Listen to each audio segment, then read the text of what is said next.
பூஜை பண்ணவே ஆள் இல்லாத தலம். சிவனடியார்களா நிச்சயமா ஒரு தடவையாவது போய் இந்த கோயிலை பார்க்கணும்.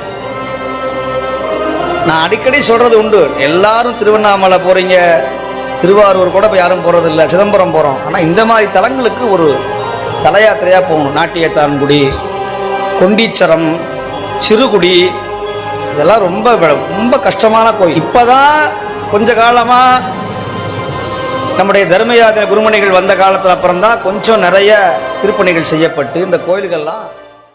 சிவபெருமானுக்கு உன்னை பிடிச்சு போச்சுன்னா அவரை கொண்டு வந்து சேர்ல உட்கார வச்சிருவார். இன்னைக்கு யார் வரணும், யார் பேசணும், யார் கேட்கணும், யார் கடைசியா உட்கார்ந்துருக்கணும், யார் பாதியிலே எந்திரிச்சு போகணும் அப்படிங்கறதெல்லாம் உள்ள இருக்கிற சித்தரும் எல்லாம் சிவபெருமானும் முன்னமே எழுதியிருந்த ஏட்டின் படி. 7 பிறப்பினுடைய புண்ணியம் மட்டும்தான் சிவத்தை கும்பிட யோசித கிடைக்கும்.